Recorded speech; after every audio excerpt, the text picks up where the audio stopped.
Good evening, everypony, and welcome to Commentary as Magic Stream. On today, Sunday, December 4th, 2022, I am as always Grandpaws. Big Cheese is absent for the evening, but we have Arcat, and Ivory Starlight might be here, but someone who's definitely here is over there. I am so ready to talk 40 minutes per card today. Please no. I'm not nearly caffeinated and or inebriated enough to do an actual Slogfest right now. Just don't be upset when I start screaming Sonic Frontiers music. Oh no, let's do this. what? This sounds like a good time. Sonic I'll have a good Frontiers time. music's great. Caffeinebriated, I like it. My body probably wouldn't, but I like the concept. Now, that's how you break your heart. What has your body ever done for you anyway? I mean, that's a fair point. Good point. My body's kind of a jerk. I mean, as it does. Yeah. We have new cards. Not 160 of them this time, but I think we're all glad to have a little more sanity for that. Now, I'm telling you, 40 minutes per card. We got to keep up the 8-hour quota. correct. Look, Meticulous Talks has already claimed their 40 minutes on one single card, and we know which one it is, and that's fine, and they can do that next week. Okay. What, is this just Hithrock repeating Trixie for 40 minutes? Yes. Do you think he can't do it? I am convinced that Hithrock should, immigrate further into the US and then somehow run for Congress and then just be the ultimate filibuster because all he has to do Trixie. is talk about Trixie, yeah. And he'll never stop. He could go endlessly. I mean, yeah. And Diamond Song says Yona main hype, and I don't know who Yona is, but there's this sandbar guy that's there on a card, so that's pretty good. There's a yak on the card. I don't see any other ponies here. Anyway, so this is a Slogfest, so we need to do the traditional slide, I think. Mm-hmm. Slogant. Slogant Fest, okay. Yes. Thank you. I think Hithrock suggested that yesterday. Slogant Fest. I still like Slog Slurberfest. It's a sluggish fest. Alright. So let's do the slide, remind people kind of how this works. Okay. So, our ratings are game impact centric, although at the top end of this we obviously start talking about a little bit of meta impact simply because you need to pay attention to this within the context of an individual game. And at the very top, we've got the ban list. And at the very bottom, we have cards that no one likes. I'm pretty sure GP has proposed to one of those cards before. I mean, this is true. I too have proposed to Magic Arena. I was going to say, I have proposed to Sweet Apple Acres. I've always secretly wanted to be able to get that thing out of my face.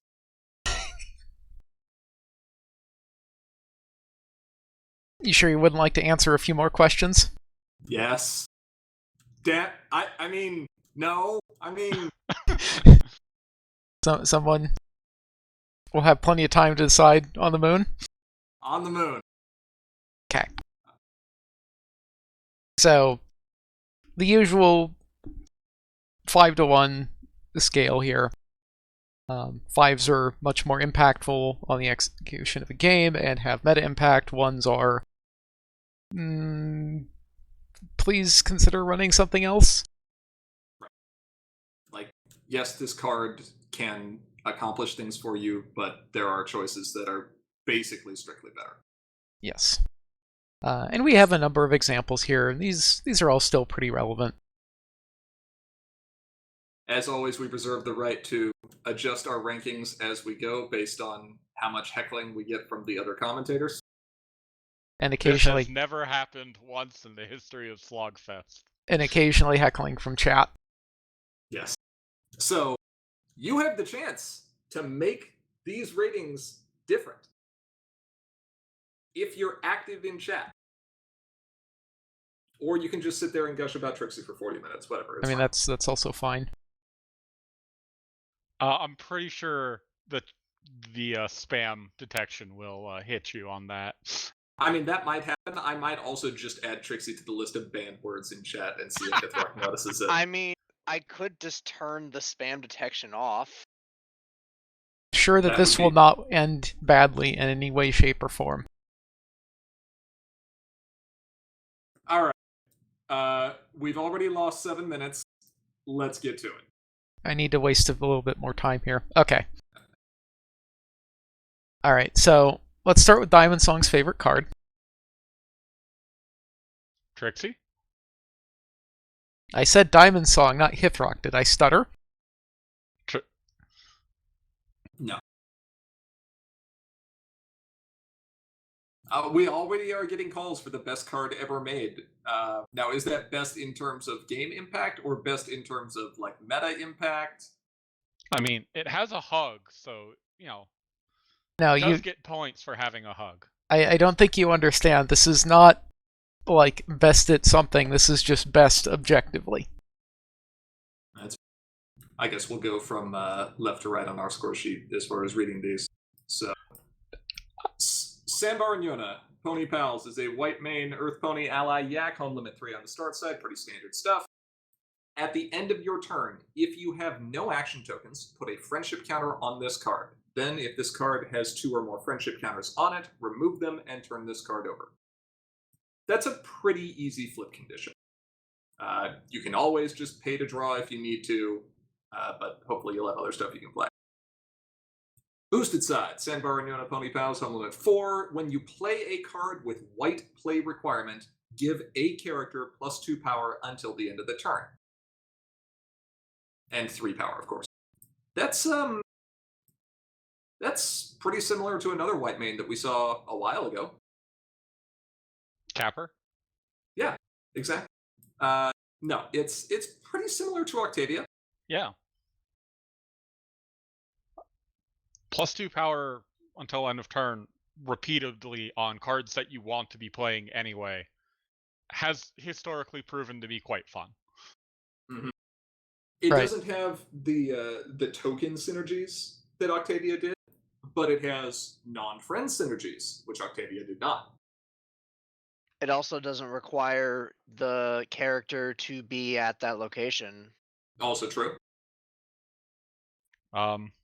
Yak of Peak, anyone? Fit of yak. Fit of Yak. I'll just drop 3 Fitted Peaks, 3 Winks. Well, you can just keep playing the same Fit of Peak over and over and over. Nah, he's got 3 in hand. It costs 0. What? Huh? Look, there's only so much fur on a yak. You can't shave this thing forever. No, I'm pretty sure no razor can tame that. What is also notable here is that this does not say that you have to give another character +2 power. That means that if you are playing a white friend, you can immediately boost that white friend. With requirement. Yes, with requirement. So, GP. Yes. What color is Aloe again? As far as Sandbar and Yona are concerned, colorless.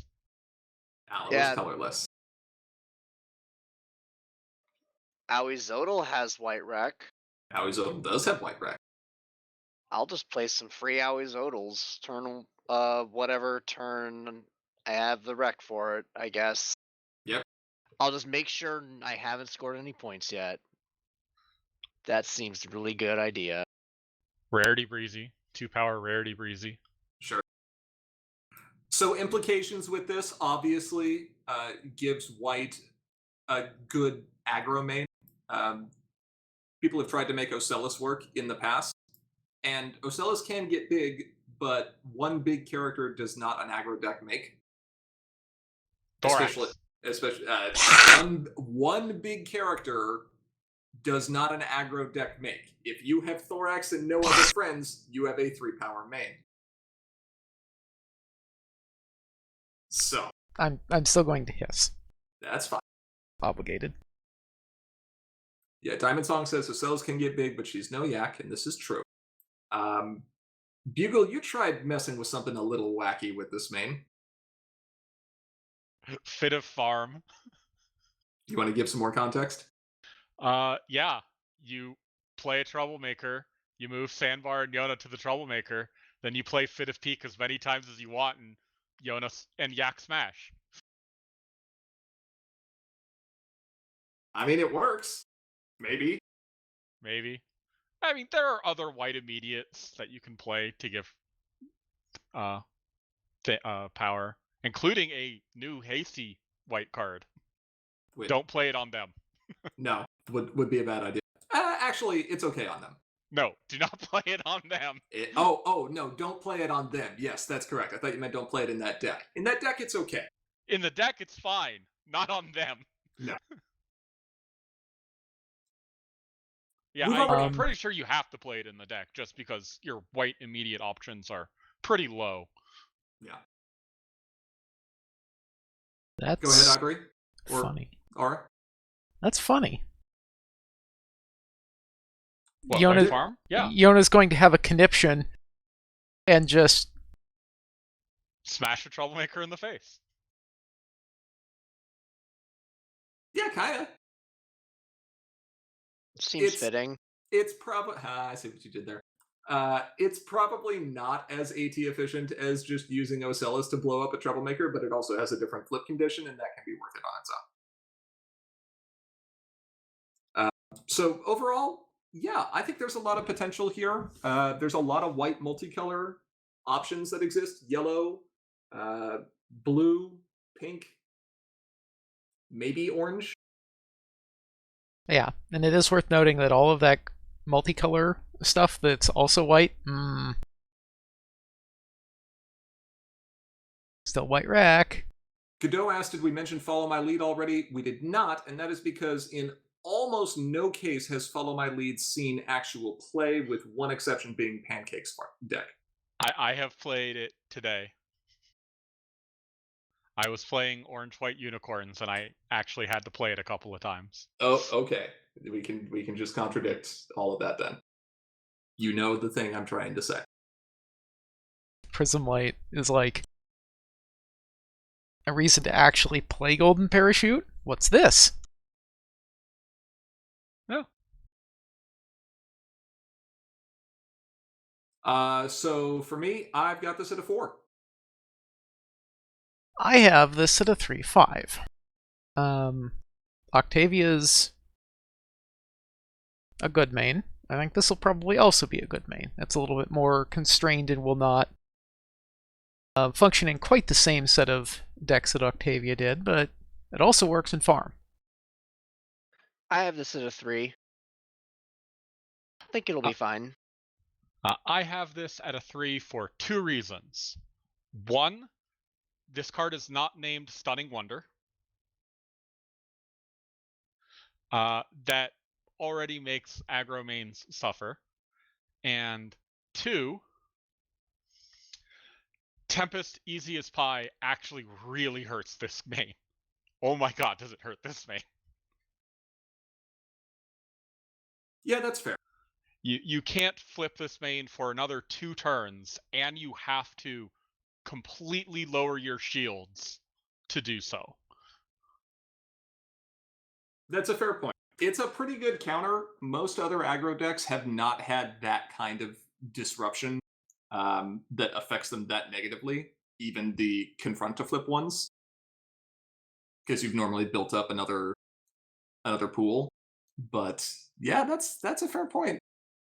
It's tricky. That being said, I do think that there is a lot of explosive burst that is available because you can have characters that are already boosting their power and in some cases doubling their power, and combining additive power modifiers with multiplicative ones is always great. So you can be very, very efficient with this deck. Yeah, I think there's a good chance we'll see this main see some amount of play. I'm just not convinced that it's at a 4 at this point in time. That's fair. Where would you put Seleno? Solano, right now, about a 3. Okay. Yeah, that You might sh- be a little closer. I'm still optimistic. I'll give it a 4. I think the impact is pretty high. We're not talking about meta impact, we're talking about game impact, remember. yes. And game impact, this main has a very, very impactful boosted side. So, but you do bring up a good point about the start side being a bit of a limitation later on. So, Well, if anything, that's actually an argument to score it higher because if this is a very good card, there will be meta adjustments to address it. People will start running Tempest again. People have been running Tempest already. Oh. It's just a pocket Tempest has just been a staple since you can just find one with Grogar. right. The tricky part is finding the person running troublemakers. Right. Yes. Troublemakers, what's that? Right. Like Yona's gonna have a real bad time if she goes up against Seleno. Because Seleno's got a rack of Tempest, right? But the average deck, I don't know. We'll see. Next card. Let's see, next card. Here we've got Fleetfoot.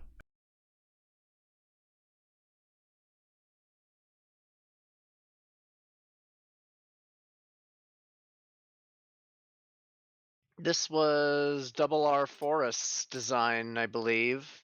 Yes. Double R Forest ended up with the design a card from Continentals 2021. Requested Fleetfoot. Fleetfoot occurred. So Fleetfoot says 1 power, 1 cost, 2 blue rec. Traveler. When you move a character with power greater than this card's power to a problem, you may move this card to that problem.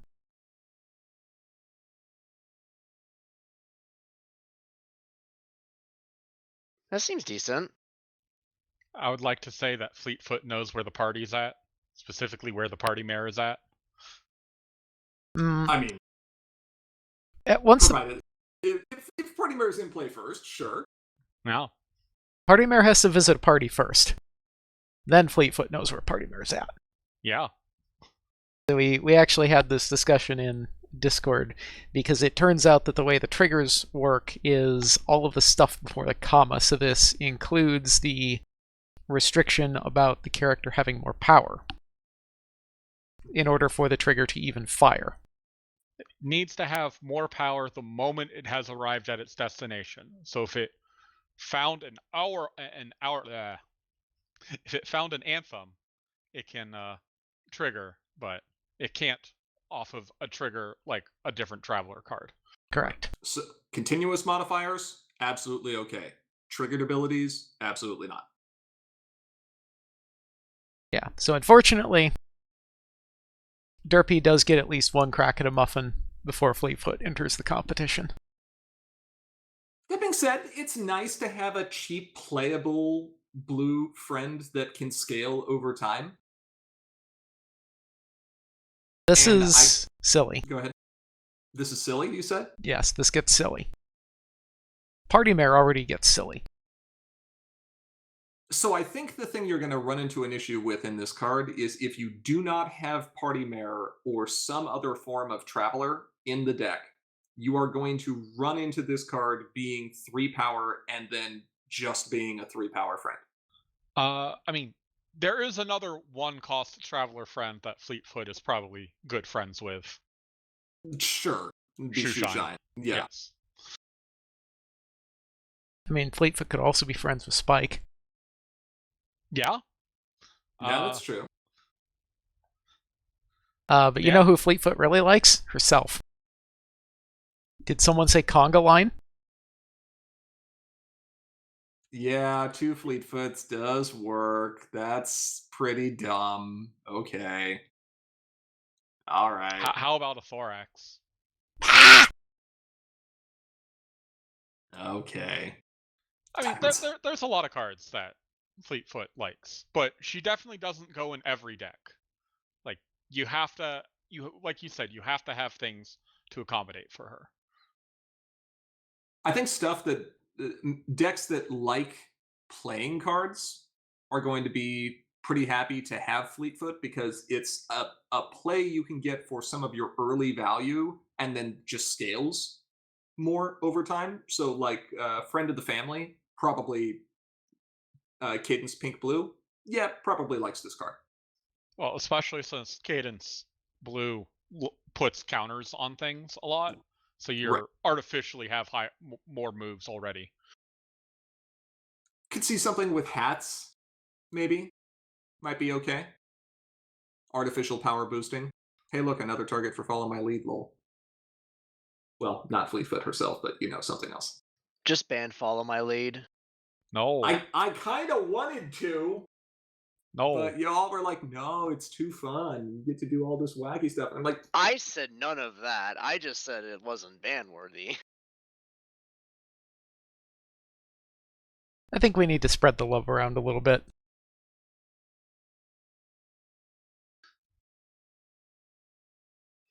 anyway, ratings here. Fleetfoot, yeah, I think it's fine. I get it as a 3.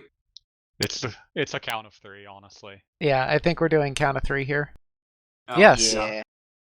1, 2, 3. 3. Ring. That is the only unanimous card in the sheet. Spoilers.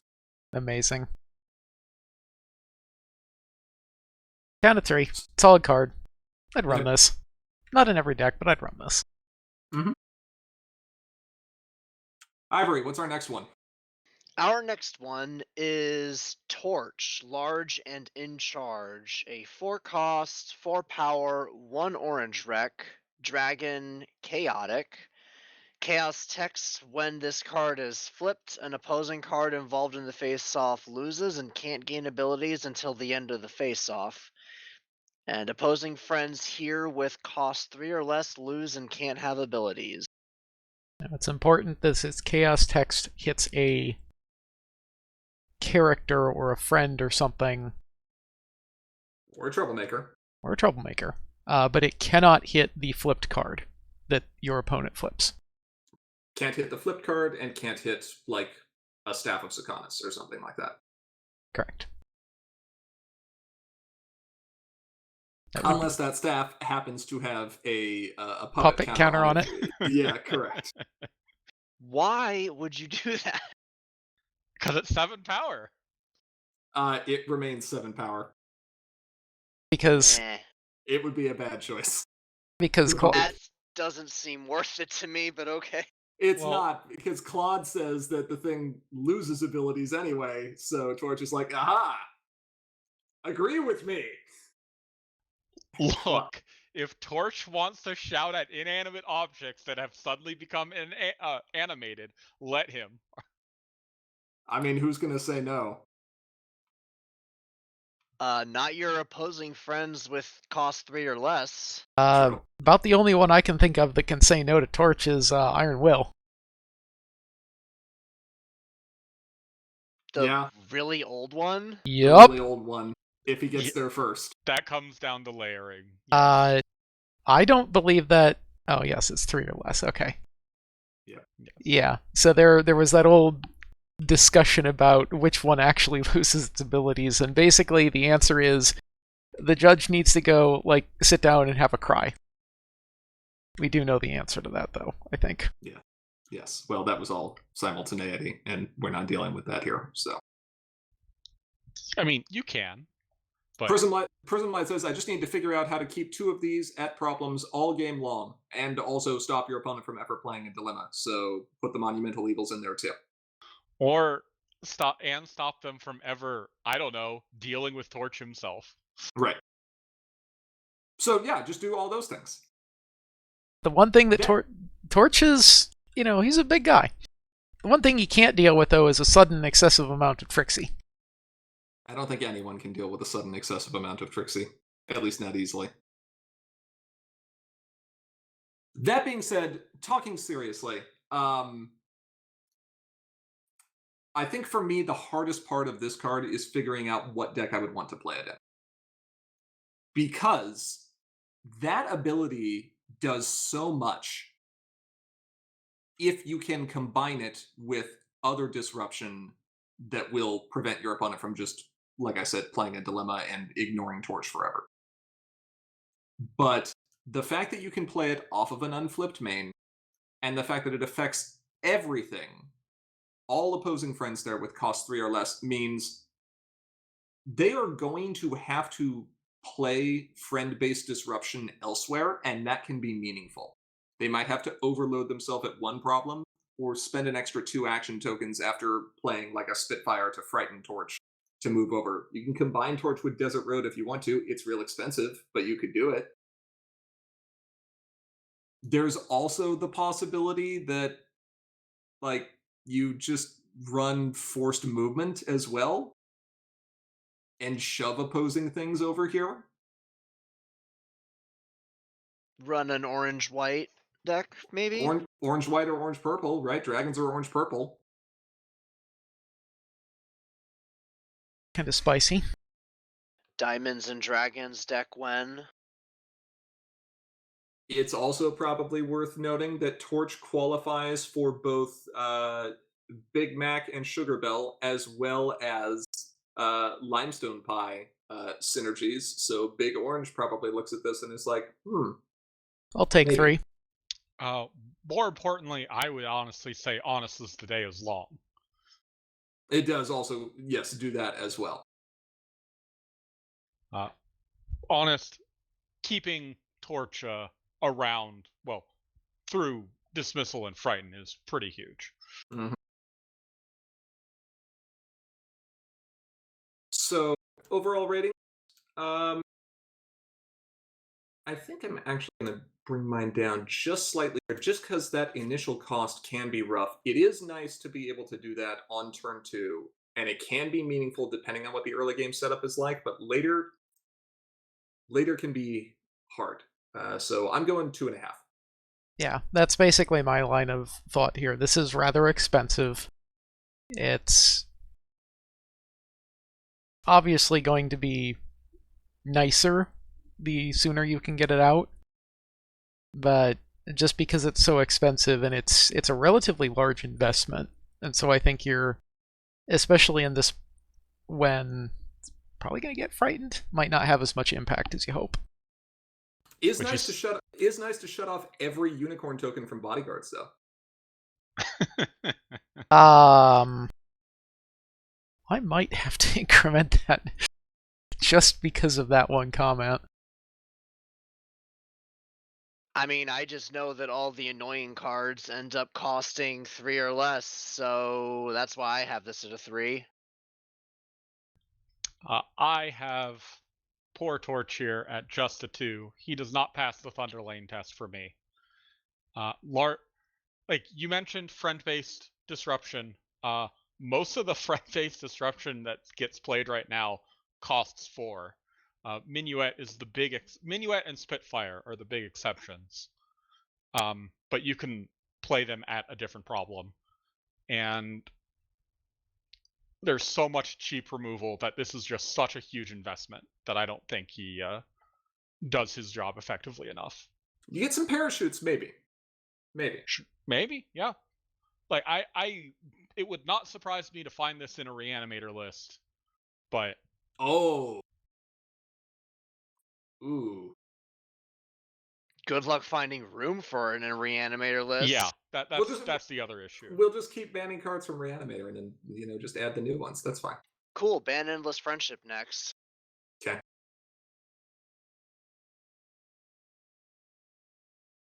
Can we just ban Grandpaws instead? Yes. If you ban me, you don't have to keep dealing with stuff like Zippo. Zippo wasn't just your idea, was it? I mean, this one was.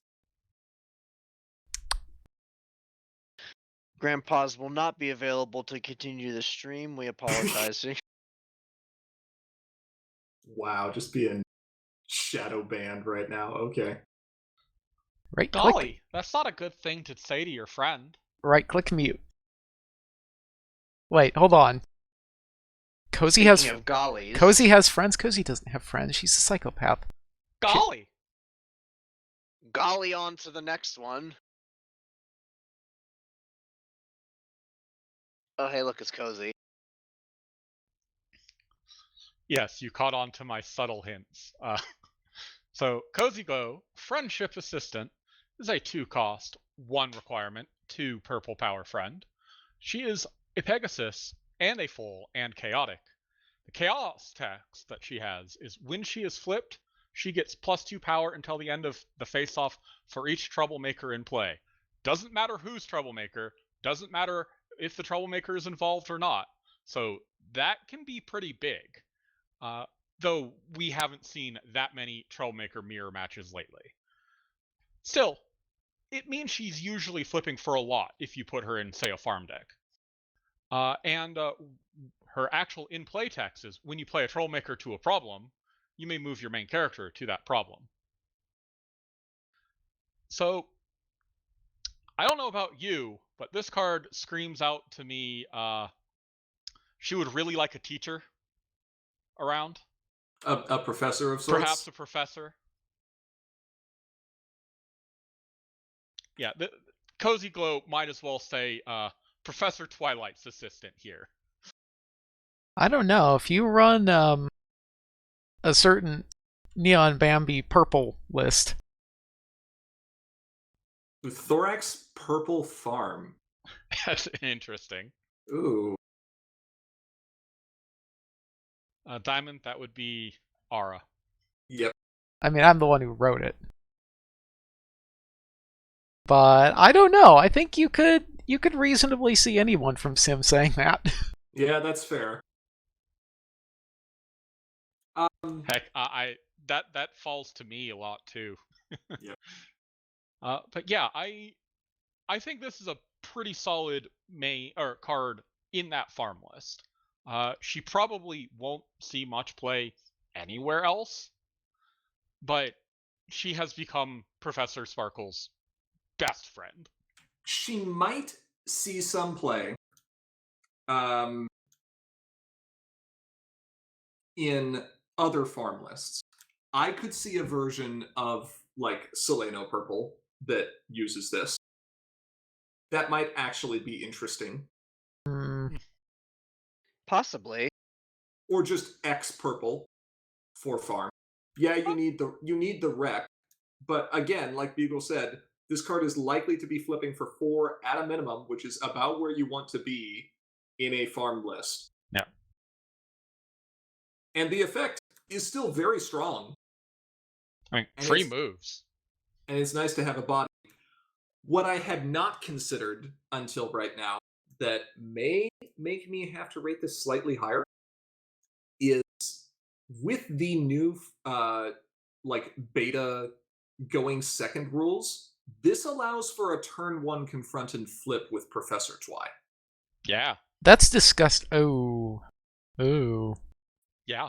That might have to get up a little. Yeah. Okay, those are hypotheticals, but that, yeah. I'm gonna bring that one up there for that, because that's really impactful. Yeah, not only is that a turn 1 flip, that is a turn 1 flip, and now there is a troublemaker for you to farm. Right. Turn 1 flip, troublemaker on the next turn, 5 power already there. Yeah, and a point. And a point. Okay, I have revised my rating. I have brought this up to a 3. This is completely playable.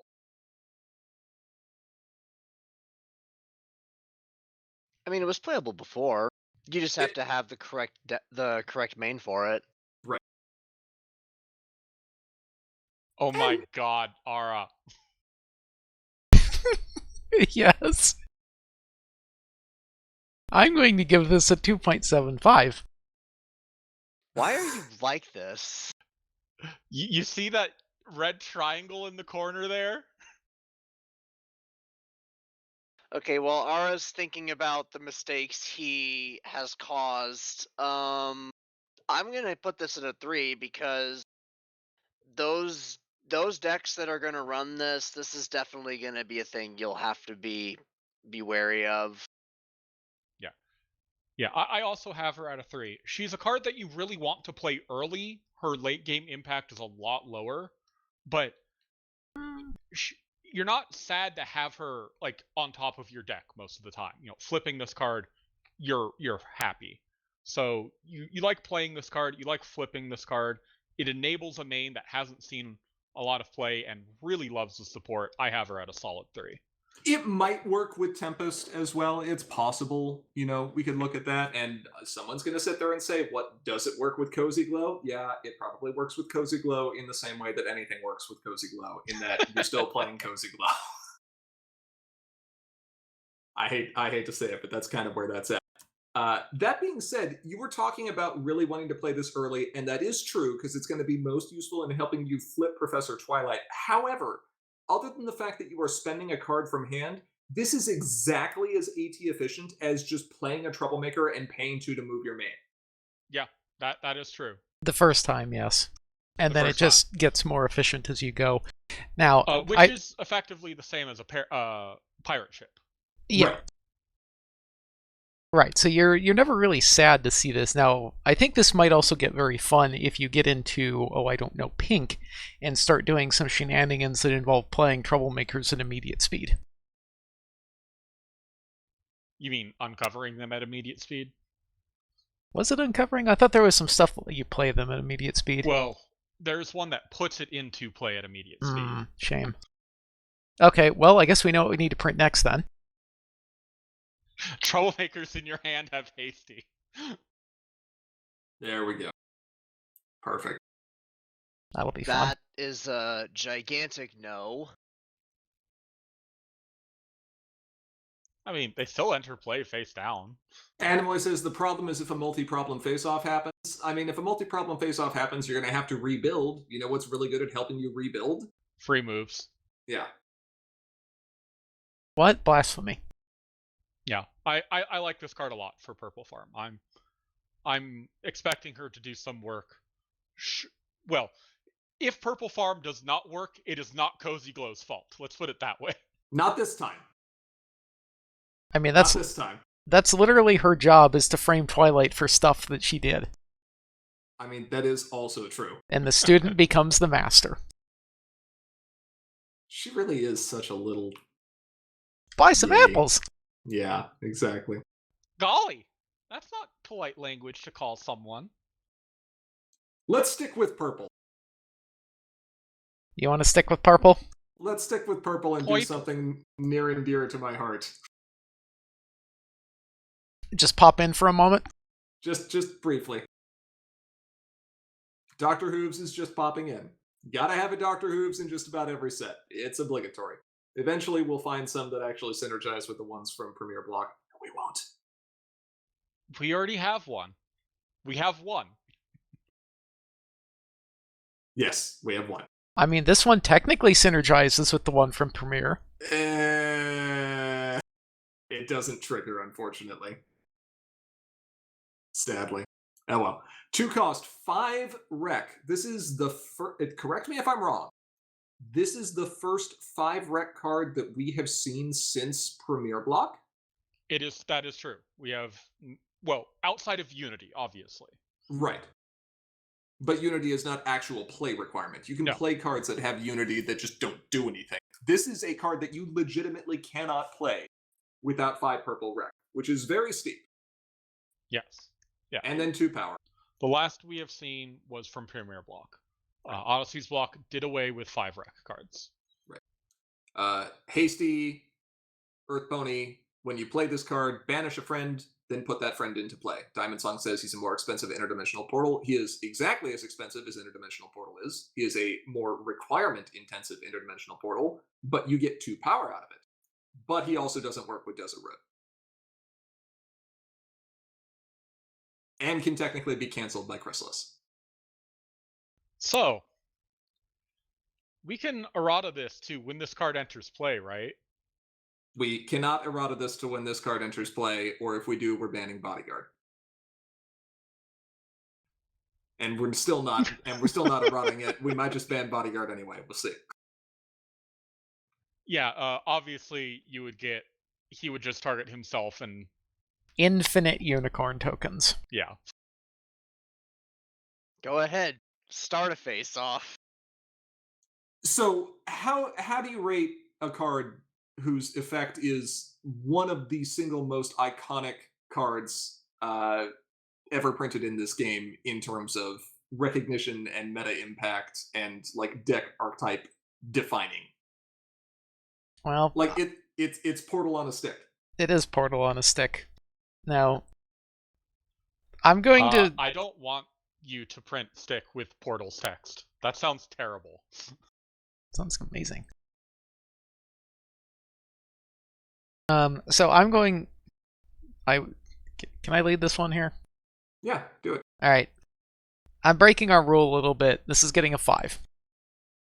This is going to have meta impact because this enables decks that were sufficiently powerful to get a card banned. The reason I'm not giving this above a 5 is because of that 5 right in the middle of the card. It's purple. That wreck hurts. And it's done so intentionally. We specifically did not put portal effects in for the last 3 sets because we knew that even one truly cost-efficient portal could completely reintroduce that archetype. Yep. And BRB was a deck that was very strong and very dominant and very present within the meta, and we really wanted to see what else could be done. But a restriction on rec that high should at least make it more challenging for decks that don't normally commit that much to purple to being able to play it early, which will slow down some of that early game disruption. And it'll lead the decks to play more as a purple primary color instead of as a pink primary color, which means the deck naturally has a tendency to move a little bit slower. So I agree with everything Aura said, except I'm even more hesitant because losing the ability to play Skystar reliably and use those tokens in that strategy, I think is going to be kind of rough. And so I'm putting it at a 4.5.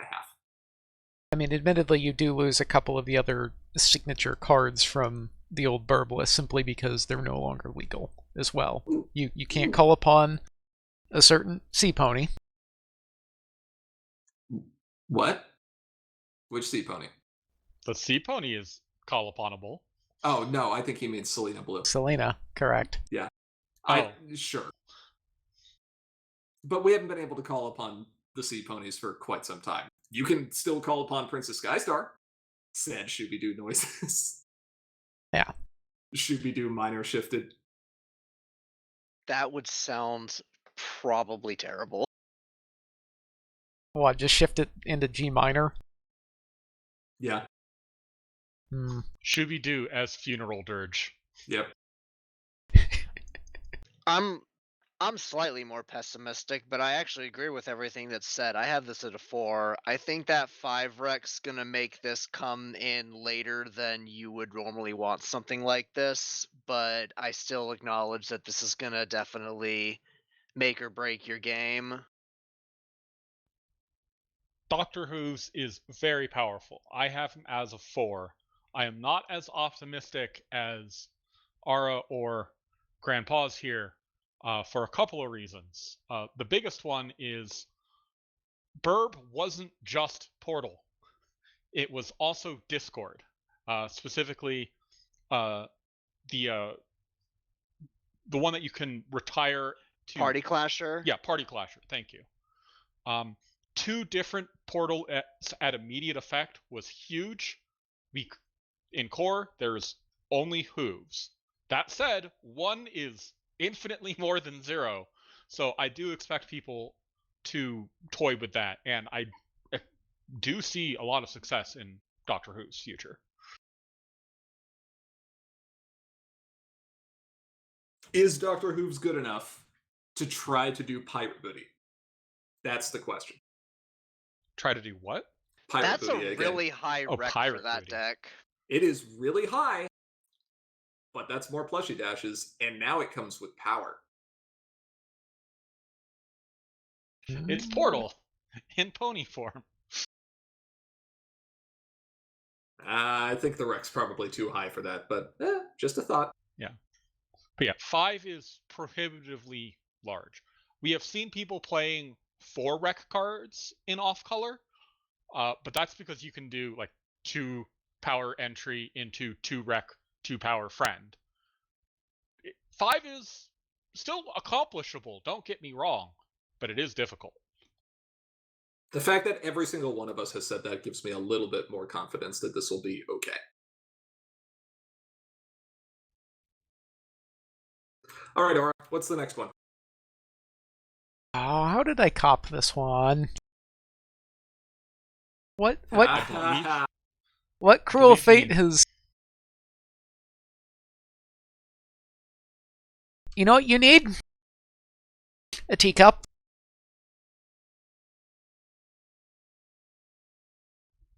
I have to assume this was the easiest flavor text to write in the history of the game.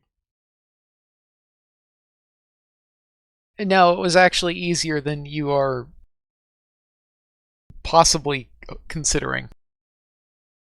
Because you know what happened here? I think I may have actually flavored this one. I went to the teacup uncard and copied its flavor text and pasted it. Oh, wow. Like I said, this was the easiest in the history of the game. Which is actually funny because I do have a proper arrangement for the teacup uncard now. Yeah. Anyway. 2 power, 2 cost, 3 purple rec. Trixie is obviously a unicorn. And this card enters play with 1 spell counter on it. When you play an event, put a spell counter on this card. Main phase, exhaust this card and remove a spell counter from it to gain a token. Did we just print more token gain in purple? Mm-hmm. And at 2 cover costs. Cover. And at 2 costs, it is not cover to cover. It is nowhere near cover to cover. It's cup to cup. It is cup to cup, and that's fine. Don't you dare slander cover to cover's name by comparing her to Trixie. It is not even close. Yeah, cover to cover was a 5. This is a 4. Not even close. Cover to cover was more than a 5. She got banned. I believe she's banned, so she's automatically a 6.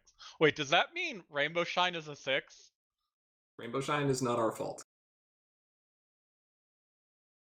I mean, can you do anything with Rainbow Shine other than the broken thing? No. I mean, no, everything's probably just... The dumb things you can do with her are so dangerous and unreliable that it's not actually a problem. Yeah. And so we send this pony to the ban list, covers to covers, cups to cups. I like it. Well done. But no, I mean, it is still AT generation in purple, so that already means that you're looking at an impactful card here. Yeah. Especially in purple that already loves playing events all the time. This card is very similar to Rainbow Shine. There are a lot of nitty-gritty details that we could get into if we really wanted to, but very similar to Rainbow Shine. Rainbow Shine is a 4. For me, Trixie is a 4. For the record, he's not talking about the Rainbow Shine we were just talking about and joking about. He's talking about the Rainbow Shine that's actually good. You mean the pink, duck? The pink, purple. Yeah, the duck. Yeah. Present giver. Gift giver or whatever it is. Gift giver, yeah. That one. Yeah, there are a lot of similarities.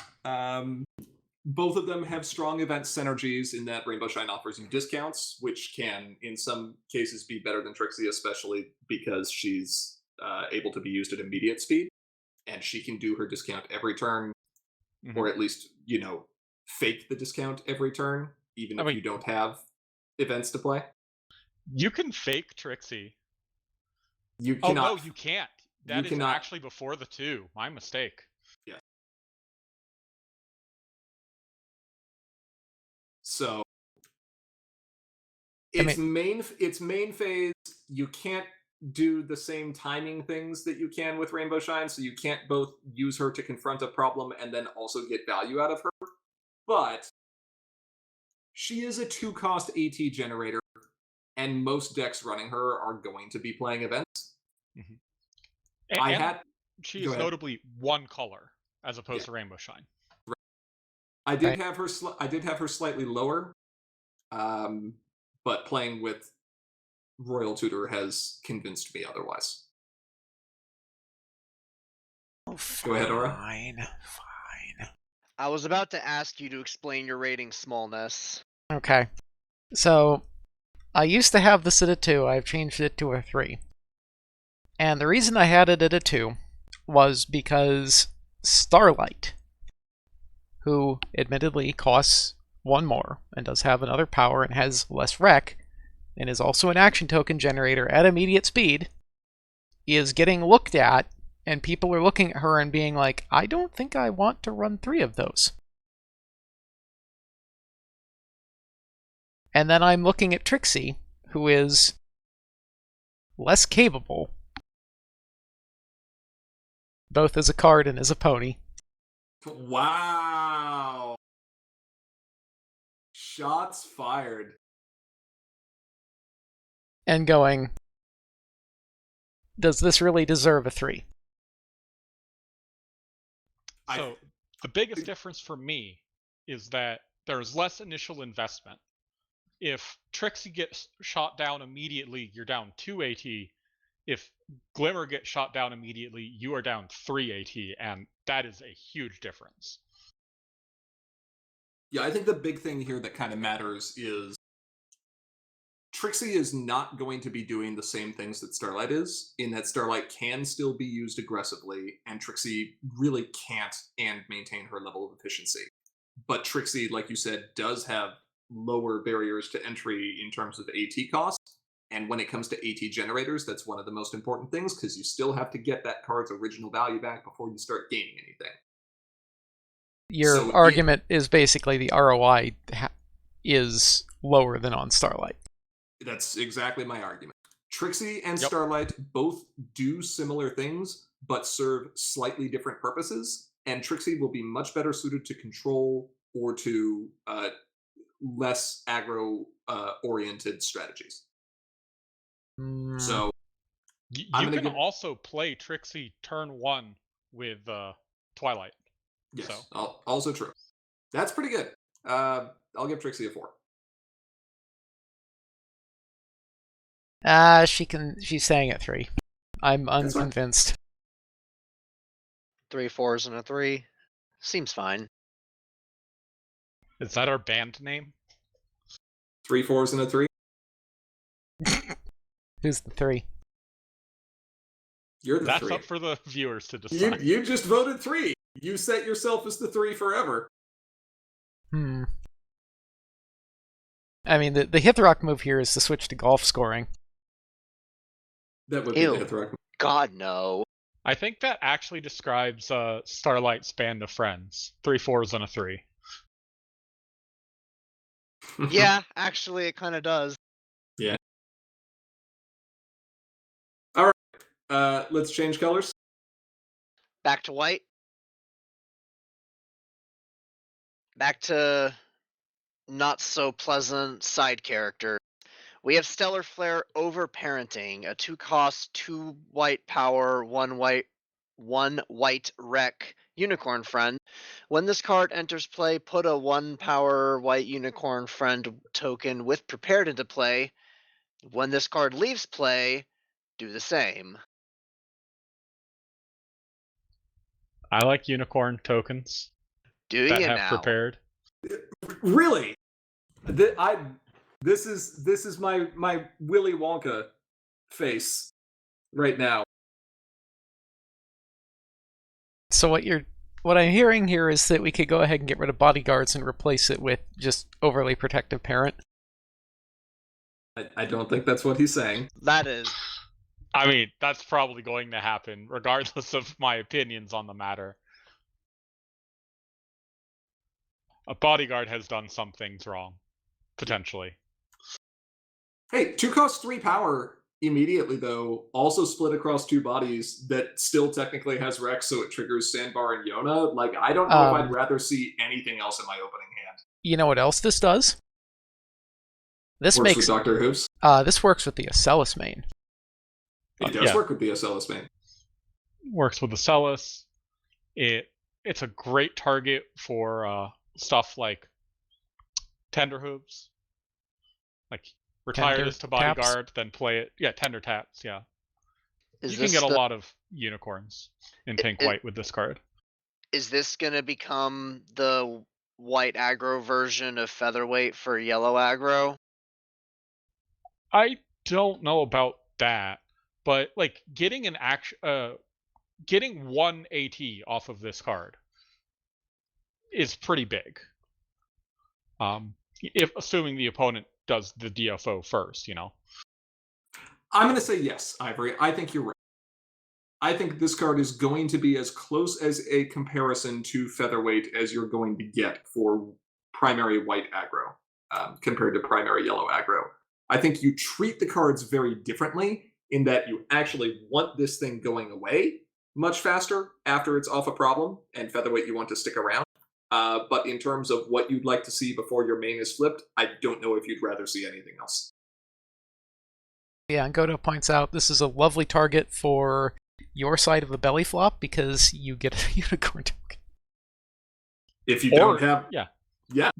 Or you could retire the unicorn if you would rather have a 2-power friend at that time. And it's like, although you would keep Featherweight, you're perfectly fine with this going home after a face-off because, okay, whatever, make a unicorn token. Go ahead, give me an action token. So I'm going to play this in the most traditional aggro colors of pink, purple, and white. And I'm... Hold on, I'm not done. And I'm going to play it to a problem, and I'm going to make a unicorn, which is going to be great, and I'm going to have bodyguards in play, because naturally. I'm going to let you finish, but... No, hold on. Then I'm going to confront, which is going to be good, and then I'm going to exhaust my amusement factory at home to shuffle Stellar Flare back into my deck, make another unicorn token there, make another unicorn token from bodyguard, and get an AT back. Yeah. Yeah. This is why GP doesn't play aggro. What are you talking about? He's played blue-yellow for ages. I have He's played yellow-blue. white. I've played yellow-blue for ages. I play mono-white aggro. And yellow-white aggro. I did that for one tournament, and we don't talk about that anymore. And blue-orange aggro. Yeah, I do that one. That's fair. Anyway, yeah, this card is great. This card is what do I have this at? Yeah, I guess in terms of game impact. Game impact wise, the mechanical effect is not as powerful as other things we've seen, but it is still very good value. I've got it as a 3/5. I'm pretty warm on this card.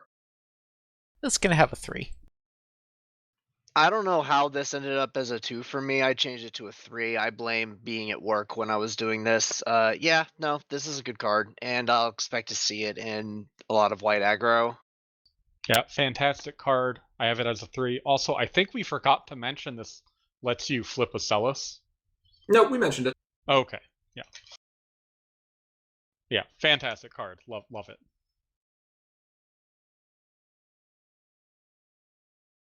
You want to know who else loves things? Another create a card? Party Horse.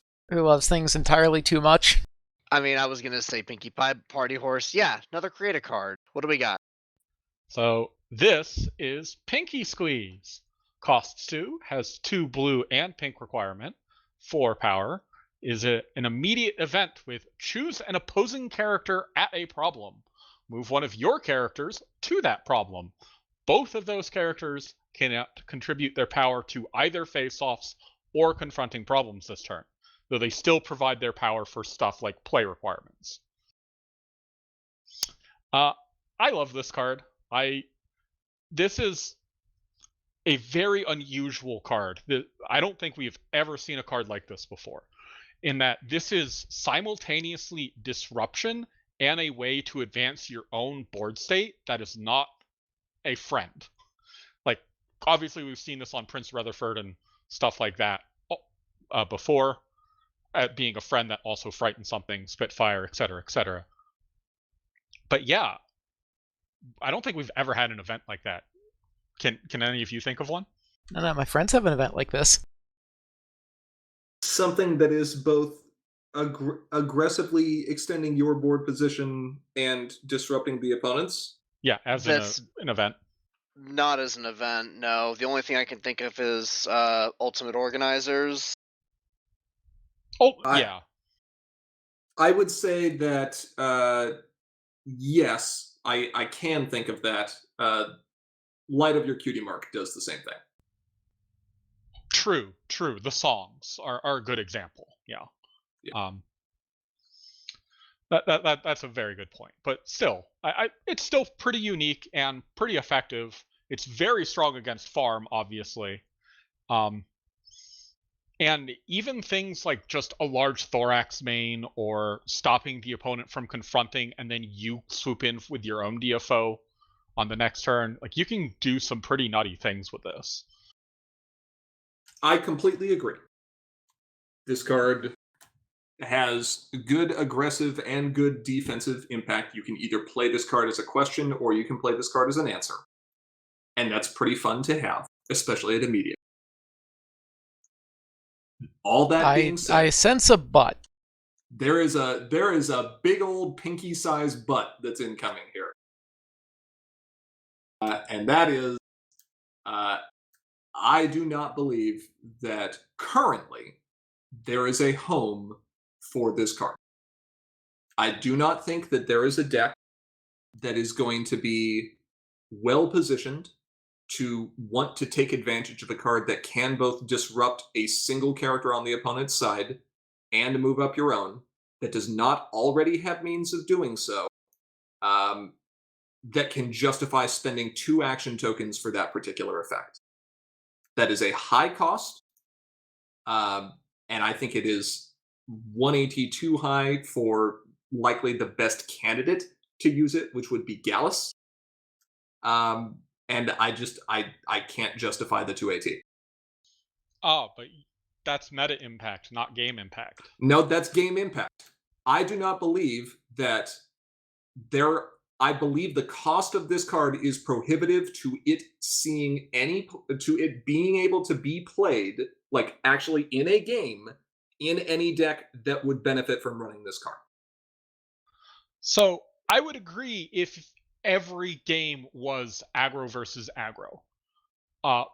That's not always the case. If you have been slowed down by, say, the fact that your opponent is playing farm or even control, you're naturally going to have more resources at your disposal. I would absolutely side this card out in an aggro versus aggro mirror. In an aggro versus farm match, for example, I would absolutely keep this in my deck as it's going to be the best thing I have to disrupt them while still going fast. That's true. So maybe as a sideboard card, this could do a little bit better. Yes. And maybe as a sideboard card in a deck that wouldn't normally play this. Like for example, in a pink-blue aggro deck, this might be one of your better options to slow down farm and also set up if you can do a couple things. Maybe. Yeah, I know, for example, that Elfin Pen has been very excited for this card for her Cadence blue deck because she has been having a lot of trouble against farm, and this is a direct answer to farm that fits that deck's playstyle.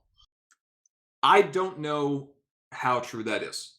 Only because we've seen farm go far friend heavier than it has in the past, and with the exception of the Unga Bunga Growcord farm, which I'm sorry, Ara, that's just what it's called.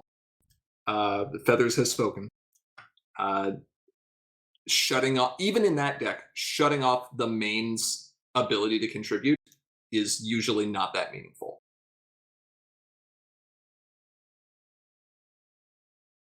Well, blue pink has other answers for friends. I mean, it's not like it's citing out the friend answers. Right, but I'm saying that even against farm, the ability to shut off one opposing character's power, I don't feel is as impactful as it's been with farm in the past. Well, what I'm saying is it already has the answers for the friends. Okay, It so doesn't now have an answer for the main. So now I'm spending, what, 4 action tokens or 3 action tokens and one of my friends to possibly make it so that farm doesn't win a face-off? That's not what I want to do as aggro. I'd rather just replace the problem. Or just let them do it. I'm going to rely on going faster overall. I think that this is too much of an AT investment for too little of an impact. I think you bring up a good point about it being sideboard. And yes, it does have some broader utility, but I am very underwhelmed by, in my opinion, the playability of this card just based on its cost and what you're having to give up in terms of card slots. I'm giving it a 1.5. I don't think I'm quite that pessimistic, because I do think that, and especially because this is a great answer to Thorax. Ha. I'll give this a 2. Now, go on. Go ahead. Nope, go ahead. Well, to some degree, I think I'm actually, and this hurts to say because this is kind of awkward, glad to see that this is not receiving a very high rating, because especially in Adventure, and this card is legal in Adventure, blue-pink does not need help. Blue-pink in Adventure would not run this card, except maybe as a sideboard choice, as Bugle mentioned earlier. Correct. Luna would never main deck this. Correct. But again, I am still glad to see that this is not getting that kind of rating. Because if this did get a really good rating and Luna ran it, that wouldn't be real good for the health of the meta. I don't think that it would really have much effect on Luna Pink's adventure strength, but I'm also putting this at a 2 only because I do see this as a pretty high cost for this effect, but I do see that in a game where you would need to side this in and play it, you're probably playing it because you are in a position where if farm gets this face off, I'm basically not going to be able to come back from this. Yeah. And I have this as a 3. I am the optimist here. Yeah. No, I think that's fair. I do think this will see some play, obviously, but I think that this is unfortunately relegated to sideboard only. I would be surprised if anyone main decked this. Oh, it is absolutely just a sideboard card. I just think in the matches where it is effective, it is effective.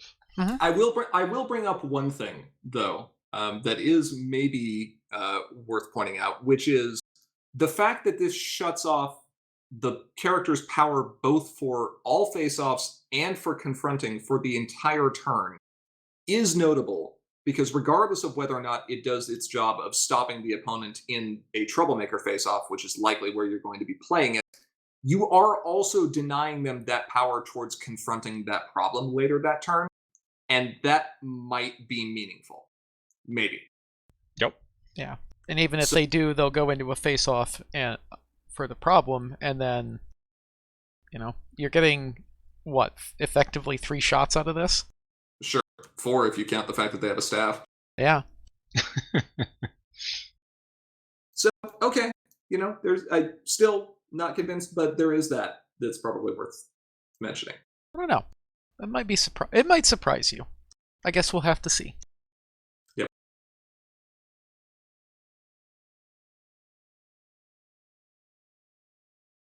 Okay. Time for that color that I apparently never play anymore. Yeah, who's ever played this color? Okay. This Granny Smith right here that's me looking at Stunning Wonder for the last 3 months. That face right there. Scary story. You just gotta go fast. Vroom vroom. 1 cost, 3 yellow rec, 4 power. Event immediate. Choose an opposing character. Until the end of the turn, that character has 0 power and can't lose or gain power. Diamond Song says, did we skip one? No, we did not skip one. There are 3 more coming. We're still in events. We're going in Ponyhead order. Yeah. So, it is probably worth noting that this card would allow you to turn an opposing main character to 0 power. It's funny how yellow's the best counter to yellow.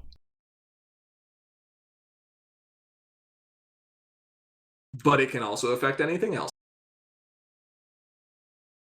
See, here's the other reason that I don't really dig on Pinky Squeeze is I'd rather just do this because I'm also denying them wreck. Yes, I agree. This is a completely different color. It is a completely different color, but much as yellow has proven in comparison to pink blue in core right now, it's just better. I mean, you're not wrong. I like this. If you're going to be playing a disruptive yellow event other than Unsat, I don't see any other reason why you wouldn't run this card. Yeah, this... That's actually a really good point. This is... I think this is actually better than Unsat in a lot of cases. In a lot of cases, this is better than Unsat. Yeah, that's true. I am very, very hot on this card. I really think that this card is going to see a lot of play. Yeah, I'm adjusting mine here as well. I don't know why I had that so low. That's quite the jump. Well, you didn't get anything out of me on... Well, you got like half a point out of me on Pinky Squeeze, so... I didn't even have to say anything on Scary Story. You talked yourself into this one. I did. Again, blame being distracted when actually doing the raid. Yeah. Yeah, like you said, this stops... Like, this can affect an opposing character's play... Or an opposing player's play requirements. In addition to stopping confronts, swinging a face-off in your favor, and all that normal stuff. Plus, it doesn't put plushie dashes in the opponent's hand. This is also very true. It's real cheap. You can copy it with numerous different effects if you wanted to do that, which can be even more rude. But yeah, just look at your opponent's face when they go rush makeover into my main, into my secondary color. And then you slam one of these things down and go, no. Story. That is rude. Yeah, that's pretty hot. I like that. Or motivational speech, stalls for a turn. It stalls for a turn, yep. You know what? No, we're continuing to go up here. If you're running a rack of unsats, you need to seriously look at swapping those out for this thing. I wouldn't necessarily swap. Just run both. Unsat has advantages that this one does not. I think running both is just fine. My purple-yellow control list is currently running both. Sure. I see zero problems with this. This is... No. I think that's fine. I think that it's just a case of yellow's been a little too glass cannon-y recently, and part of that may have just been because most of their other disruption sucks. You got something caught in your throat there? Yeah, just a little something. It's fine though. So yeah. This is a 4. This is a 4.5. Like, ooh. Wait, didn't you also have that at a 2 before? No, this was not at a 2. This was better than a 2. This is like a either 2 or 1.5 swing, though. Wow, okay. Yeah, this is a 4. Ooh, we got a point out of Ivory, too. I always had this at a 4 before it was cool. Okay, hipster.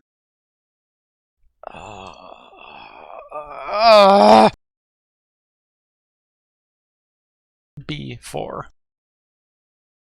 B4? B4. A4. C4. Sunk my battleship. Alright, 3 more. Let's knock it out. Alright, what do we got next? Oh, hey, it's a Sleepy Twy. We got the card that reflects us at the end of a Slogfest normally. What are you talking about at the end of a Slogfest? This is me constantly. So we have Worn Out, Event, 1 cost, 1 purple, wreck, 3 power, immediate, move an opposing character. Until the end of the turn, you can't play events.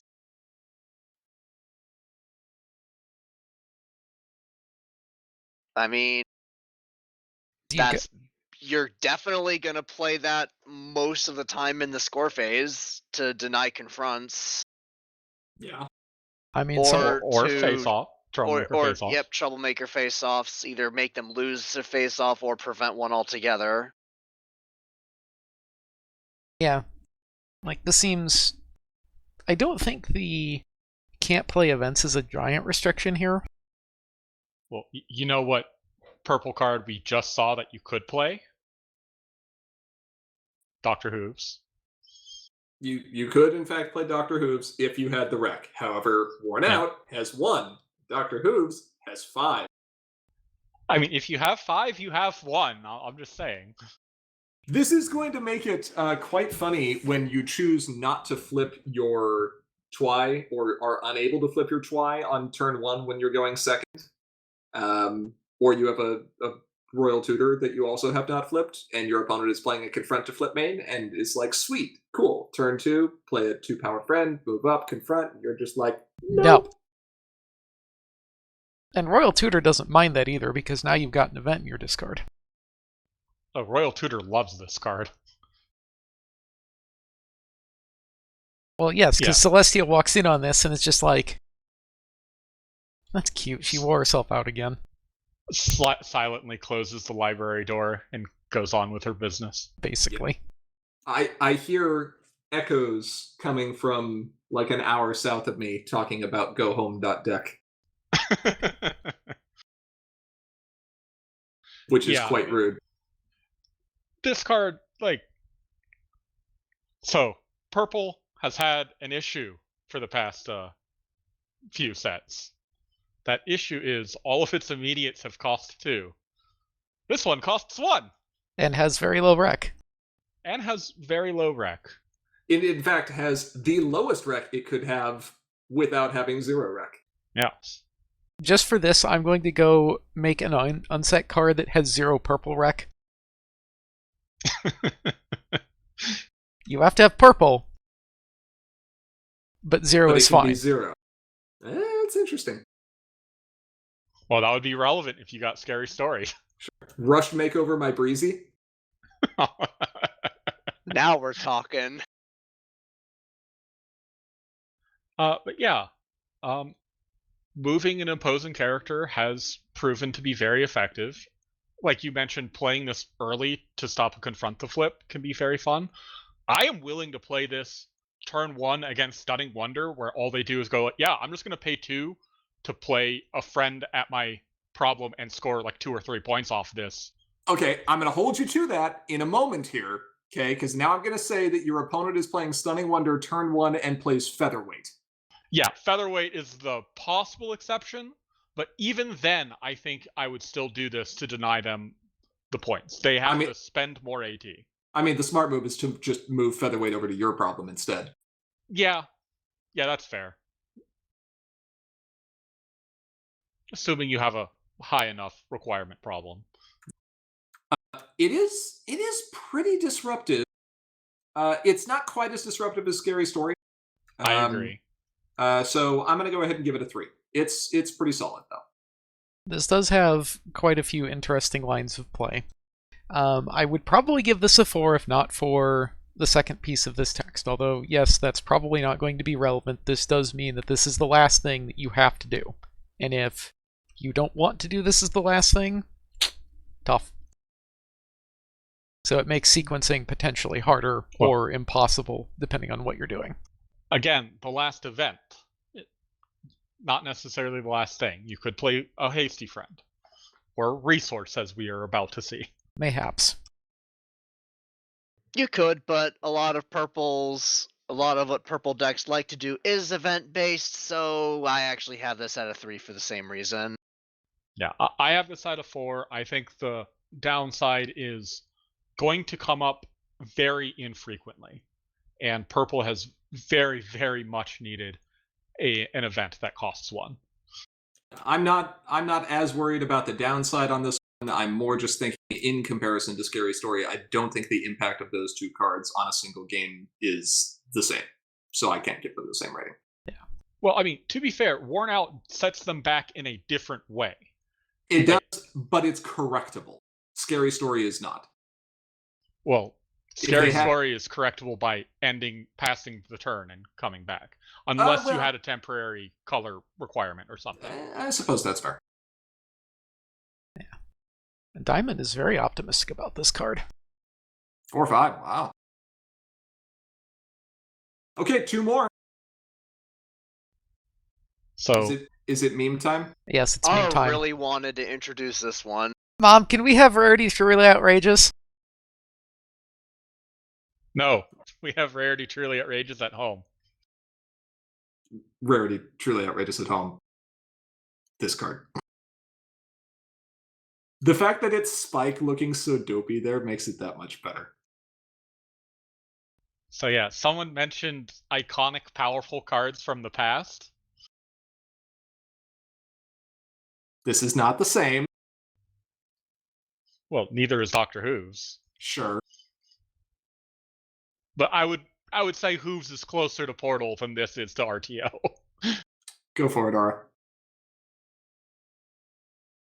Okay, Outrageous Outfit, 5 power, 2 costs, 3 white rec. This is an accessory, as is right and proper. Play on one of your friends. When you confront that friend's problem, you may move that friend home to score a point. 1. Just one. Just 1. On the other hand, if that bonus says 0, this is more than RTO would have given you. Yes, 'Cause, you know, Diamond Sun. You're running this in all of those 0 bonus deck or problem decks. Yeah. Clearly. Thoughts? I want to spelunk. I will scour all of the caverns. I mean, he does have a lot of gems. I just meant Daring Do likes this card. Sure. Yes. Daring Do does like this card. Daring Do does weird and funny things with this. I was going to mention that last. But, yeah. The Daring Do list with this card in core is amusing.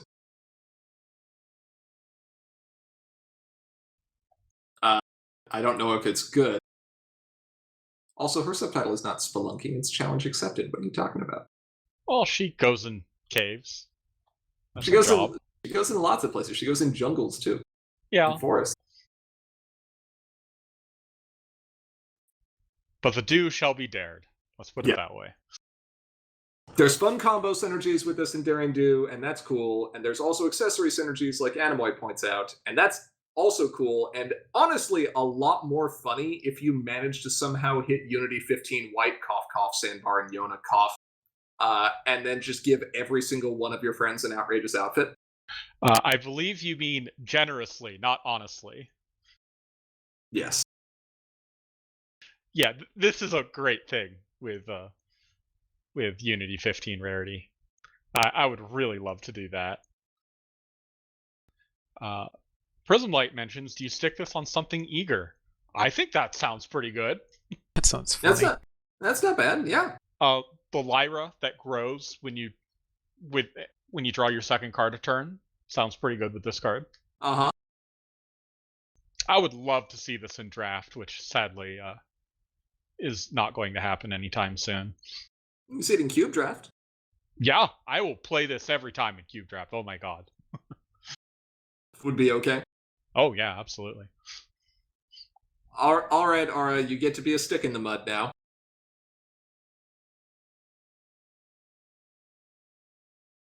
Rain on our parade here.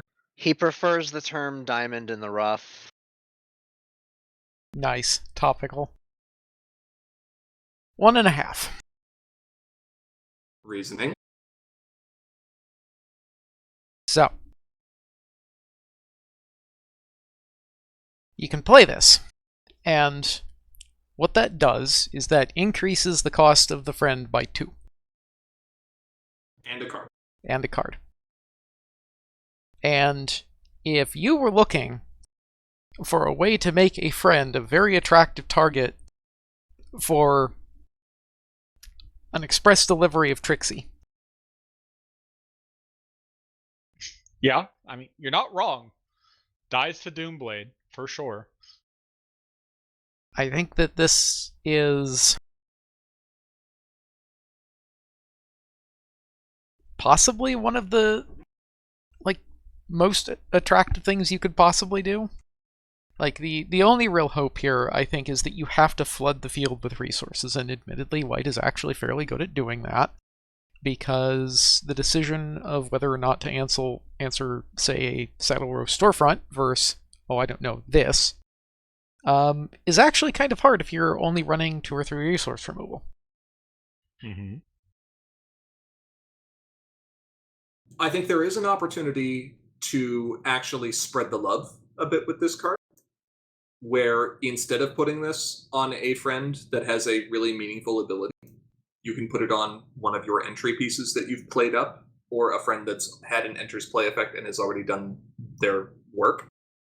And now you are offering your opponent the choice of, you can either disrupt one of my friends with a useful active ability, or you can disrupt this friend that has this resource attached to it, but otherwise does nothing. Yeah, that's about where I'm on this. Like, yes, it's very fun to put this on your party mares. That sounds great. I love it. But if you are fearing disruption, you should put this on a lower impact thing. But putting a magnet on something that you don't care about sounds good. That sounds win-win to me. So what you're... Okay, so we need to, put this on, Bodyguard or something? No, the opposite. You put this on a Bodyguard token. Right. Or on Stellar Flare, that would also be funny. Yep, Stellar Flare would be fine. Yeah. You put it on a Pinkie Pie Joyous Pony, or you put it on, whatever, something that's already ETB. You could put this on a plushie dash if you wanted to. I believe Blue-White Rainbow Dash is also a very good choice. Or is it Blue-White Rainbow Dash, or is it the one? The one where if you can retire a resource attached to the card instead of having the friendly fly. Yes, that's Rainbow Dash. Yeah. So that's a good one. I look at this as, you're probably going to get one use out of this before your opponent ends up really messing you up. So this effectively says, pay 2 AT and move one of your friends home from a problem to score a point, and maybe you might get one extra use out of that. That's above the curve for what we normally have for point acceleration, slightly. If you're already going for a DFO, so it's a 3. It's fine. Okay, fine. Have your half point. It was Scootaloo's mom's. My mistake. Yeah, okay. But yeah, I have this at a 3 as well. I think it's solid. It's not going to break the bank, but if you get a single point off of it, sounds great. Fine. Yeah. Have your half a point for a 2. Yay! Points are fun. 3. All right, Bugle, you got the last one. Yeah. Take a whiff of this. Bluna. Bluna, yeah. This is Overwhelming Aroma. Costs 1, 3 white requirement, 4 power. It is a condition resource with Hasty. This is not the first resource with Hasty, but it is not in blue this time. Play on a Bluna. That Bluna has power equal to their printed power and cannot lose or gain power. And Bluna players cannot play cards during the score phase and are very sad. I mean, you're not wrong. And then Rainbow Dash comes out of nowhere and kicks the little thing of perfume out of her hoof. And then you play another one because it's not unique. Yeah, it is not unique. You can find a way to deal with Rainbow or something. But yeah, this card, Bluna does not know how to handle perfume, apparently. Though there are some nice other uses for the card. Thorax does not like this card. for obvious reasons. Yona and Sandbar is probably pretty sad about this card, though they likely have other friends. So this might not be as permanent a solution against them as it would, say, Thorax. What's also interesting is that Yona and Sandbar might also actually like this card, as it is both hasty and protection for a lot of their friends, which would have gotten quite swole over the turn. Very true. You say enter score phase, and your opponent says yes, and then you slam this down, and now they can't do anything. Right, now you're like, ha-ha!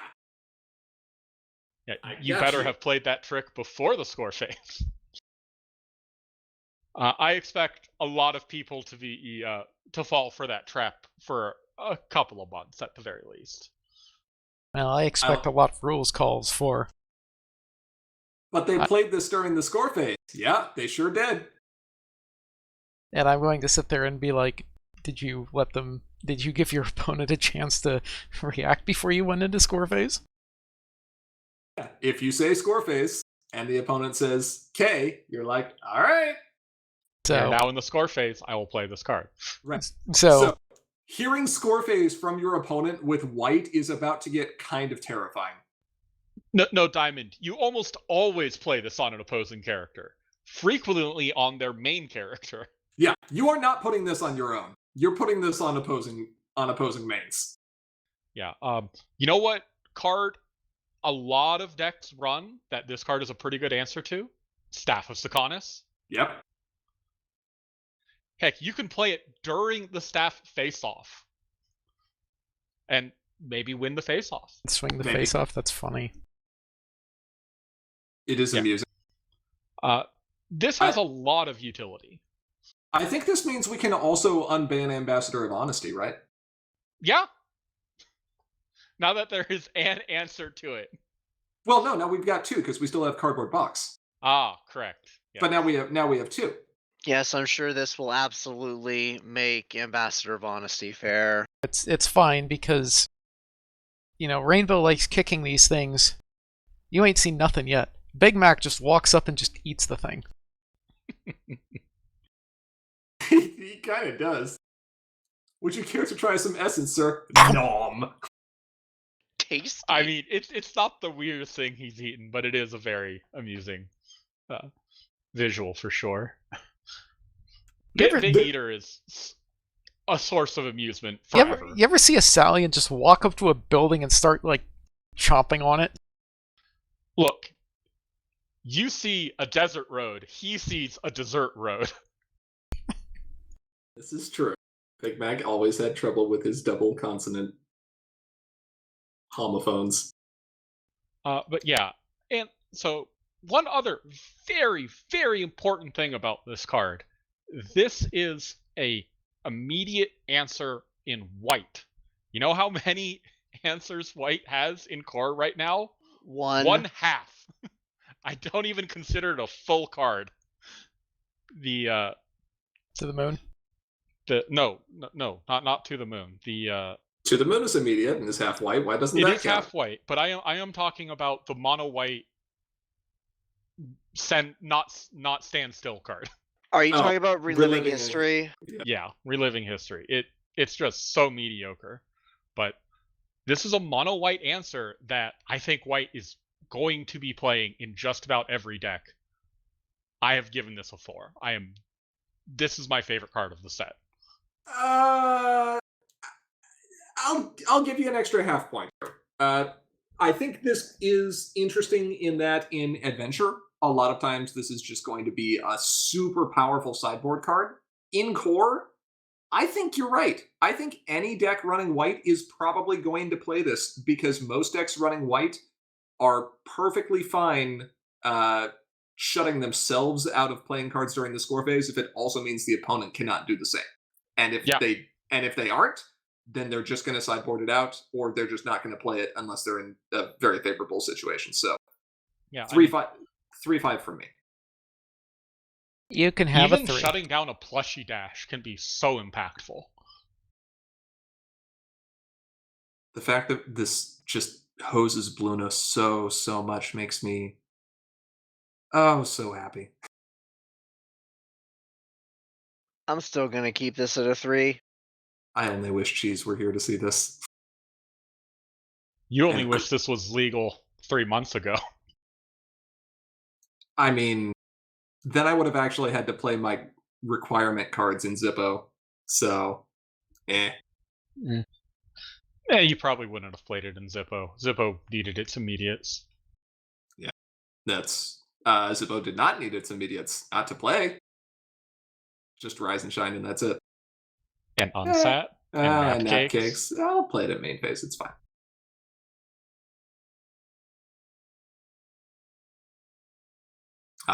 Okay. We So done. There we go. Sloggant Fest in an hour and a half. Okay, so now Ivory and I are going to talk about Sonic Frontiers for 6.5 hours. Okay, so I would like to point out that our rate of going through cards, Is getting much worse. yes. So the next actual proper Slogfest, 24-hour stream. I think we all knew that because there were only 12 cards, we could talk about things a bit more. 24-hour stream. We also didn't have to worry about entry or cycles that don't need to be talked about a second time or anything like that. Also true. Though, speaking of cycles, I think you were talking about a cycle in Discord the other day that Hooves is a part of. Oh yeah, it's worth noting that Hooves is currently the first and only legal released version of cards at 5-rec. We are experimenting with some others. They've already kind of been posted there. So check out the supplements channel in Discord and view the pin posts as well as some of the more recent discussion to see kind of what's going on. As a tangent to that, in your own games, we would appreciate additional data on the beta rules change for going second, where instead of drawing a card on your first turn, you gain an extra action token, and the person who wins the die roll may choose whether or not to go first. So there's some additional info there about that, and it's an interesting thing to play around with. What's also interesting to play around with is all the new decks that you can build just with these 12 cards, kind of boosting them up a little bit. And you'll have a good opportunity to do so next week at OnlineCon. So make sure everyone, you have to use only these cards. So everyone will be disqualified for having an illegal deck. Yeah. It'll be a lot of fun. Adventure, I believe, Ara, is that correct? Yes. And Draft day 1, Adventure day 2. Got it. Yes, we are going to attempt a draft. We'll see. What format is the draft? Canterlot Knights. Nope. I believe the draft is we're going back and doing EO block.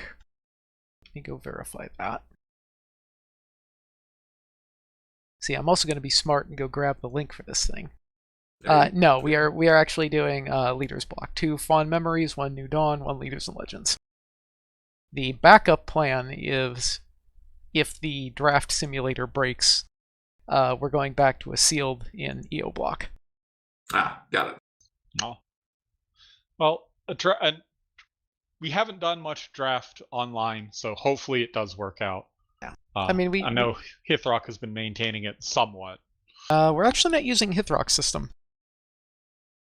That's intriguing. Okay. This is Smithers this time. Yes, that's part of why we haven't been able to run draft, is because Hithrock's system broke due to certain things going on in the world. Oh, well, thank you, Smithers, for the opportunity to draft this upcoming week. Hopefully. Yeah. Yeah. So everyone, cross your fingers. Yeah, make sure your stuff's all charged and you're on a stable internet connection, because if you get disconnected. Oh, we almost forgot our tradition of asking chat if they can guess who was the most optimistic and who was the most pessimistic. I don't think that's a question. Well, some people had a lot of numbers change. Not enough. Well, anyway, they can do that. But that will about wrap up our discussion on this topic for today. We'd like to give a big shout out to all of our patrons on Patreon. Thank you so much for your regular support. If you aren't currently a patron and you enjoy what we do, please consider donating. Doing so does enable us to continue making content like this and lets you earn some great perks as a bonus. If you have comments or questions you'd like to send our way, feel free to reach out to us through Facebook, Twitter, or email. And if you're a patron, you can also chat live with us on Slack any day, anytime. Finally, if you're looking to watch any of our previous videos, including previous Slogfests, along with tournament recordings, yeah, everyone just go back and rewatch Slogfest right now. It'll be great. Except for the Leaders and Legends one, we lost that somehow. Yep. Anyway, you can find those all on our YouTube channel linked just below the stream. With all that said, thank you to each and every one of our viewers, both here now and watching this recording later. We are, as always, Commentary is Magic. I am, as always, Grand Pause. Big Cheese is here in spirit. Arcat? Ivory Starlight. And I'm Bugle, and I'm going to go watch all the previous Slogfests in a single sitting. Poor man. Go forth and have fun. I think that is over 2 days worth of material. Also, you need to go and watch all of the art streams at a 10th speed so you get them real time. Oof. All right, I'm going to let you guys do that. Night. Night, everybody. See you next week at OnlineCon.